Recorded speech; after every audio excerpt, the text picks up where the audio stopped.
بسم اللہ الرحمن الرحیم۔ السلام علیکم دوستو، حضرت ابو سعید خدری رضی اللہ تعالی عنہ روایت کرتے ہیں کہ رسول اللہ صلی اللہ علیہ وسلم نے ارشاد فرمایا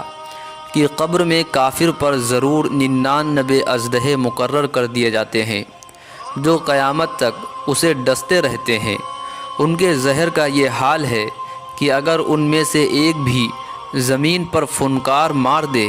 تو زمین بالکل سبزی نہ اگائے، یعنی ان کے زہر کا یہ اثر ہے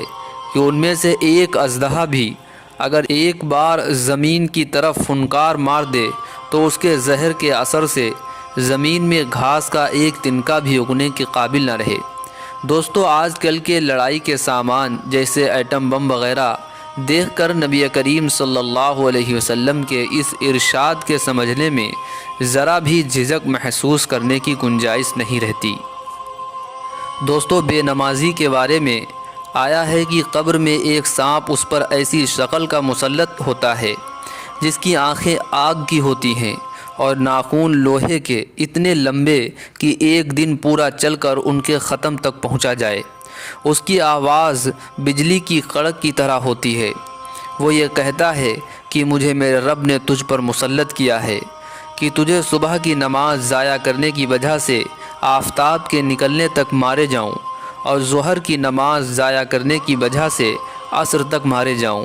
اور پھر عصر کی نماز ضائع کرنے کی وجہ سے غروب تک، اور مغرب کی نماز ضائع کرنے کی وجہ سے عشاء تک، اور عشاء کی نماز کی وجہ سے صبح تک مارے جاؤں۔ جب وہ ایک دفعہ اس کو مارتا ہے تو اس کی وجہ سے مردہ 70 ہاتھ زمین میں دھس جاتا ہے۔ اسی طرح قیامت تک اس کو عذاب ہوتا رہے گا۔ دوستو، حضرت عائشہ رضی اللہ تعالی عنہا فرماتی ہیں کہ گناہ گاروں کے لیے اہل قبور سے ہلاکت ہے کہ ان کے اوپر کالے سانپ مسلط کر دیے جاتے ہیں، ایک پاؤں کی جانب سے دوسرا سر کی جانب سے، اور وہ کاٹتے ہوئے چلے جاتے ہیں یہاں تک کہ درمیان میں آ کر دونوں مل جاتے ہیں۔ دوستو، یہی وجہ ہے کہ جب حضرت عثمان رضی اللہ عنہ قبر کا ذکر کرتے تو اتنا روتے کہ داڑھی مبارک تر ہو جاتی۔ حضور اقدس صلی اللہ علیہ وسلم کا ارشاد ہے کہ تم خوف کی وجہ سے مردوں کو دفن کرنا چھوڑ دو گے،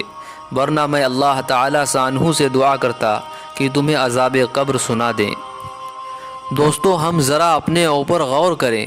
کہ ہم دنیا کے اندر چھوٹے سے چھوٹے مچھر کا کاٹا ہوا بھی برداشت نہیں کر پاتے ہیں، تو ہم قبر کے ان خطرناک اژدہوں کا جو زہریلے ہیں اور اتنے موٹے اور بڑے ہیں، ان کا کیسے کاٹا ہوا برداشت کر پائیں گے؟ اس لیے میرے عزیز دوستوں، ہم سب لوگ اللہ کو راضی کرنے والے اعمال میں لگ جائیں اور ایک اللہ کی مان کر اور پیارے آقا حضرت محمد صلی اللہ علیہ وسلم کے طریقوں پر زندگی گزارنے کی شروعات کریں۔ دوستو، ویڈیو اچھا لگا ہے تو لائک اور شیئر ضرور کر دیں۔